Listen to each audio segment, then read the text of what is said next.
The judge didn't just give me back my $187,000. He referred my stepmother for criminal fraud. Her golden boy, Craig's gym, went bankrupt 3 months later.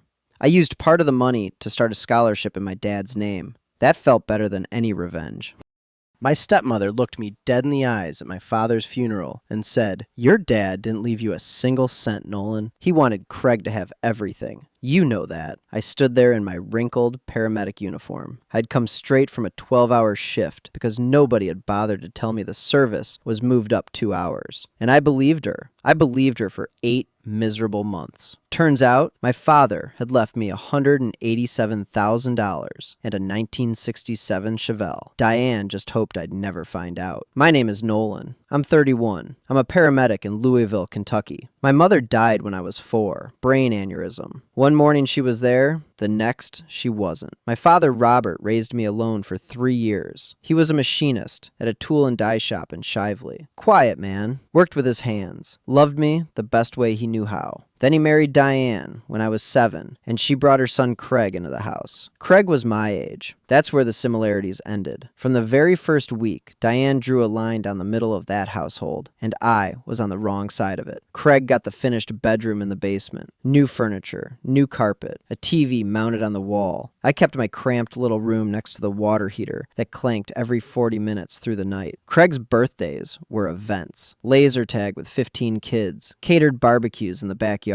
My birthdays were tight this year. Maybe next time. 5 years in a row. My dad tried. He did. He'd take me fishing at Taylorsville Lake on weekends, taught me how to rebuild a carburetor in the garage on Saturday mornings, while Diane and Craig were at travel baseball tournaments. He'd slip me a $20 bill and wink like it was our secret. But Robert was a man who could not handle an argument. He hated conflict the way some people hate loud noises, physically flinched from it, so he never overruled Diane. Not once. Diane forgot to pick me up from Iroquois High at least a dozen times. Once she left me on the curb for 3 hours because she was driving Craig to a tournament in Lexington. When I brought it up at dinner, she said what she always said. "I can't keep track of everything, Nolan. You're old enough to figure it out." I was 14. Craig was average at everything. Average grades, average athlete, average effort. Diane treated him like a prodigy. She framed his participation trophies on the living room wall, posted about "my amazing son" on Facebook 3 times a week. I graduated with honors and got accepted into the paramedic program at Jefferson Community and Technical College. Diane didn't come to the ceremony. She had a hair appointment. I moved out at 18. Didn't look back. But I stayed close with my dad. Every Friday we'd meet at Hammerheads on East Market Street. Burgers and a beer and an hour of pretending things were normal. One night, about a year before he got sick, he put his hand on my shoulder in the parking lot and said, "I know things haven't been fair, son. I'm going to make it right. I promise you that." I didn't know what he meant. I figured it was just guilt talking. In March of 2024, Robert was diagnosed with stage 4 pancreatic cancer. The doctors at Norton Healthcare gave him 6 months. Diane took control of everything immediately. She set up approved visiting times for me that just happened to conflict with every single one of my shifts. I'd show up at the ICU and be told I'd missed the window. Craig, who hadn't held a steady job in 4 years, was suddenly at Dad's bedside every day, holding his hand, adjusting his pillows, playing the devoted son for anyone watching. I walked in once and caught Craig and Diane whispering in the hallway outside the room. They went dead silent the second they saw me.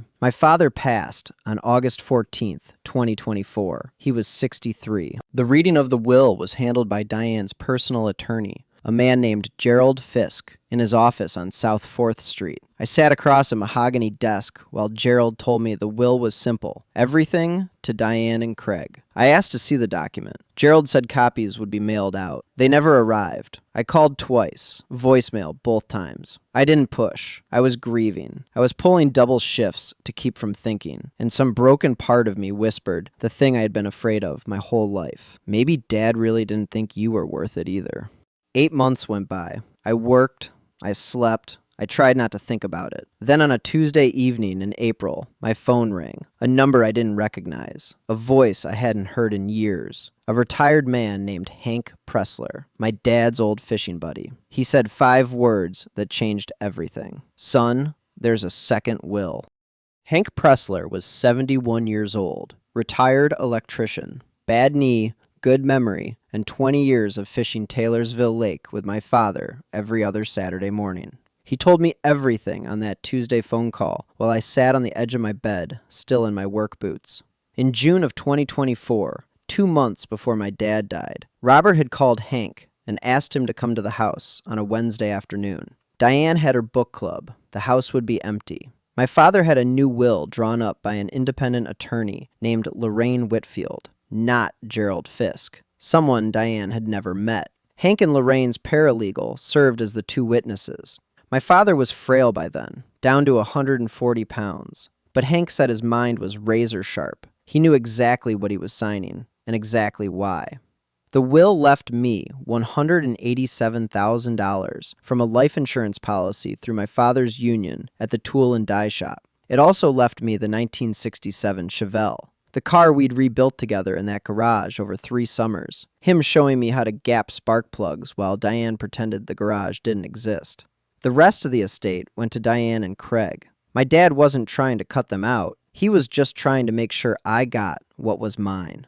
Before Hank left that day, Robert grabbed his wrist and said, "If anything goes sideways after I'm gone, you make sure Nolan gets what's his." Hank admitted he hadn't called sooner. He'd assumed the will was honored. Why wouldn't it be? It was a legal document with 2 witnesses. Then 3 weeks ago, Hank ran into Craig at a bar in Germantown. Craig was 2 beers deep and talking loud, bragging about how Dad's money was funding his new CrossFit gym on Poplar Level Road. Hank said he felt his stomach drop. He went home, dug out Lorraine Whitfield's business card, and then he called me. I drove to Diane's house in Okolona the next evening. I didn't plan a speech. I didn't rehearse anything in the car. I just knocked. Diane opened the door and frowned. "Nolan, it's a weeknight. What do you want?" "I talked to Hank Pressler today," I said. Her face didn't move, but her hand tightened on the doorframe, hard enough that her knuckles went white. "Hank's a senile old man who tells fishing stories. I don't know what he said, but he said Dad signed a second will in June. He watched him do it." "That's ridiculous. Your father's wishes were clear. Gerald handled everything properly. Then you won't mind if I have a probate attorney look into it." Diane stepped forward and lowered her voice. The same voice she used when I was 9 and she wanted me to stop asking questions. "If you drag this family through court, Nolan, you will lose what little relationship you have left with anyone in this house. Craig won't forgive you. I won't forgive you. Your father would be ashamed." I felt the old guilt rise in my chest, the reflex to back down, to keep the peace, to apologize for wanting something, to be the kid who never made things harder for anyone. Then I remembered sitting on the curb outside Iroquois High, watching every other kid get picked up while I waited 3 hours for a ride that never came. I looked at Diane and said, "I'll take my chances." I barely slept that night. The guilt was real. I'd spent 31 years trying not to be a burden, but Hank's words kept circling in the dark. "Your father wanted you to have this." My dad had gone behind Diane's back because he knew she'd interfere. He'd picked a separate attorney. He'd brought in a witness as a safeguard. He'd planned for exactly this. Robert had fought for me the only way he knew how, quietly, strategically, from a body that was already failing him. And Diane had taken a dying man's last act of love for his son and buried it. That wasn't family loyalty. That was theft. By morning, I'd made my decision. I wasn't backing down. Hank didn't just make the phone call. He committed. He told me he'd testify under oath. He'd provide a written account of witnessing the signing. He still had the date saved in his phone calendar, June 12th, 2024. He said, "Your daddy was the most honest man I ever knew. I'm not letting that woman bury what he built for you." The following Monday, I sat across from probate attorney Lorraine Whitfield in her office on West Jefferson Street. She was the same attorney who had drafted my father's second will. She remembered him. She remembered the afternoon he'd signed it. She pulled her copy from the file and laid it on the desk between us. Then she told me something that turned my grief into something much colder. Diane hadn't just hidden the document. She'd already spent $134,000 of my inheritance. Lorraine Whitfield opened her office safe and pulled out the original signed will. She'd kept it there since June 12, 2024, per my father's explicit instructions. He'd told her, "Don't give a copy to my wife. She'll destroy it." Lorraine had honored that request. She assumed the document would surface naturally during probate. When it didn't, she called Diane twice. No answer either time. No callback. Nothing. Lorraine's paralegal, Dana Metz, had co-witnessed the signing alongside Hank. Both were ready to provide sworn affidavits. Lorraine filed a formal petition with Jefferson County Probate Court to admit the June 2024 will as the valid last testament, superseding the earlier version Gerald Fisk had submitted. Then the bank records came in through discovery, and the picture got worse. Diane had liquidated the entire $187,000 life insurance payout within 6 weeks of my father's death. $134,000 went directly to something called Peak Form Athletics, LLC, Craig's CrossFit gym in the Highlands. The business had been registered just 3 weeks after the funeral. $38,000 went to Diane's personal savings account. The remaining $15,000 she labeled funeral and estate expenses. $15,000 for a funeral that was held in a budget chapel in Shively with folding chairs and a rented casket? Gerald Fisk's story fell apart fast. Under questioning, he admitted he'd never conducted an independent search for a superseding will. He'd simply filed the document Diane handed him and collected his fee. Lorraine told me later his negligence bordered on malpractice. He knew it, too. You could see it in his face during the deposition. Diane and Craig didn't go quietly. Diane hired a new attorney, a combative litigator named Russell Vann from a firm in Jeffersontown. Russell filed a counter motion arguing that my father lacked the mental capacity to sign the June will because of his cancer medication. He attached a letter from Robert's oncologist noting he'd been on pain management at the time. It was a calculated move. If the court bought it, the entire document would be invalid and the earlier will would stand. Craig went a different direction. He took it to Facebook. He posted a long, emotional status about how I was tearing the family apart over money and disrespecting Dad's memory. He tagged aunts, uncles, cousins. He tagged people I hadn't spoken to in years. Diane's sister, my Aunt Phyllis, called me the next morning. She said I was being selfish. She said Robert would have wanted the family to stay together. She said the word greedy 3 times in 4 minutes. 2 of my cousins unfriended me that week. A coworker at Louisville Metro EMS walked up to me in the break room and showed me a screenshot of Craig's post. Over 200 shares. Craig had written, "My brother is suing his own grieving stepmother because he thinks he deserves money he was never promised. This is who Nolan really is." I almost broke. I sat in my truck in the Norton Hospital parking garage after a double shift and stared at my phone for 40 minutes reading the comments. People who had never met me were calling me a vulture, a fraud, a disgrace. I put my forehead on the steering wheel and closed my eyes and thought about just letting it go. Then I scrolled one more time and saw a comment from a stranger with no profile picture. If the will is real, then someone committed fraud. Full stop. That stranger was right. Lorraine had anticipated the mental capacity challenge. She told me she'd seen this tactic a dozen times. She subpoenaed my father's complete medical records from Norton Healthcare. Not just the oncologist's notes Diane had cherry-picked. The full chart. Robert's attending physician, Dr. Anand Mehta, had documented on June 11th, one day before the signing, that Robert was alert, oriented, and decisionally capable during a palliative care consultation. Then Lorraine pulled my father's phone records. On June 10th, Robert had texted Hank, "Coming over Wednesday, bringing the papers.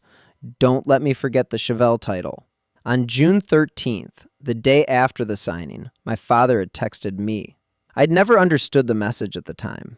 It said, "Had a good day today, son. Took care of some things I should have done a long time ago.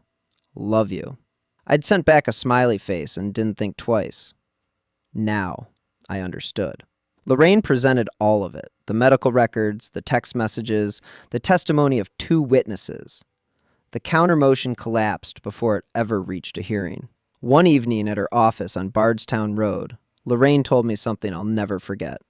She said, "Your father sat in that chair right there and told me his biggest regret was not standing up sooner.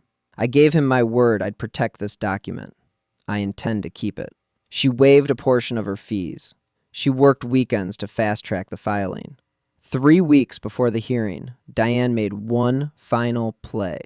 Russell Van delivered an offer, $40,000 to drop the case and sign a confidentiality agreement. 72-hour deadline. I read the letter at my kitchen table. I folded it up, set it on the counter, and went to bed. The deadline expired on a Friday. I never responded. The hearing took place at Jefferson County Probate Court on a Thursday morning in June of 2025, almost exactly 1 year after my father signed that will. I wore his watch, the silver Seiko with the scratched face that he'd worn every day at the shop. Diane sat across the aisle in a black dress, dabbing her eyes with a tissue she never actually needed. Craig sat beside her in a sport coat that still had the price tag crease on the sleeve. Lorraine presented the case piece by piece, the signed original will from her safe, the sworn affidavits from Hank and Dana Metz, Dr. Mehta's capacity assessment from June 11th, the text messages, and the bank records showing exactly where $187,000 had gone in the 6 weeks after my father died. Every dollar accounted for, every wire transfer documented. Hank took the stand. He described the signing in plain, steady detail. The Wednesday afternoon, the kitchen table, my father's hand shaking, but his voice clear. When Russell Van tried to rattle him on cross, he leaned forward and asked, "Isn't it possible Robert was confused that day, Mr. Pressler?" Hank didn't blink. He said, "Robert Kinsey could strip a carburetor blindfolded and tell you the year by the gasket. He wasn't confused. He was determined." Russell moved on. Then Lorraine read Diane's deposition testimony into the record. When asked why she believed the second will should be disregarded, Diane had said the following, "I will never forget these words as long as I live. Nolan was never really Robert's son in spirit. Craig earned that money by being a real family member. He was there every day at the hospital. He helped around the house. Nolan just showed up when it was convenient." The courtroom went silent. Lorraine let those words sit in the air for 5 full seconds. Then she said, "No further questions, Your Honor." Judge Patricia Colvin ruled from the bench that afternoon. She admitted the June 2024 will as the valid last testament of Robert Kinsey. She ordered full restitution of my $187,000 inheritance, plus legal fees. And she referred Diane to the Jefferson County Commonwealth's attorney for investigation of fraud and willful suppression of a testamentary document. Gerald Fisk was reported to the Kentucky Bar Association. Diane's face went white. Craig stared at the table. Neither of them looked at me. Craig's gym never had a chance. Peak Form Athletics had been hemorrhaging money, even with the stolen capital. Without the $134,000 pipeline, now subject to a court-ordered repayment plan, Craig couldn't cover the lease on Bardstown Road. The gym closed within 3 months. The equipment was auctioned off for pennies. Craig moved back in with Diane, who was now facing potential felony charges, and had burned through most of her savings, paying Russell Van. The Facebook posts disappeared, every single one. Aunt Phyllis stopped calling. The cousins who'd unfriended me sent awkward, "thinking of you" messages that I left unread. Diane's book club dropped her. 2 neighbors who'd been character witnesses during the hearing quietly distanced themselves after the ruling became public record. 6 weeks after the ruling, Craig texted me, "I know you probably don't want to hear from me, but I didn't know about the will. Mom handled everything. I thought it was legit. I'm sorry." I read that message several times, sitting on my couch.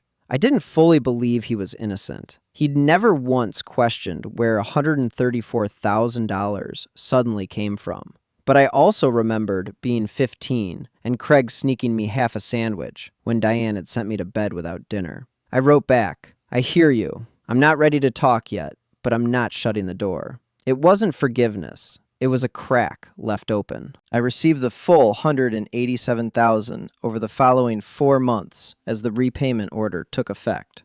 The 1967 Chevelle, which Diane had kept in a storage unit in Shepherdsville, was returned to me with the original title. I drove it home on a Saturday morning with the windows down. The engine sounded exactly the way it did when my dad and I fired it up for the first time after rebuilding it. For the first time in a year, I felt him with me. I used $40,000 to pay off my student loans from Jefferson Community and Technical College. $60,000 went into savings, and with $25,000, I established the Robert Kinsey Memorial Scholarship at Fairdale High School, my father's alma mater, awarded every year to a graduating senior pursuing a trade or technical certification. The rest I kept as a safety net. I didn't splurge. I didn't celebrate. I honored what he intended. My dad wasn't a loud man. He didn't make scenes or give speeches. He showed love in garages and on lakes and in quiet text messages I didn't understand until he was gone. Diane thought silence meant weakness. She thought because he never confronted her, he never saw what she was doing. But he saw everything. And from a hospital bed with months to live, he built the one thing she couldn't talk her way out of, a paper trail. He kept his promise. He made it right.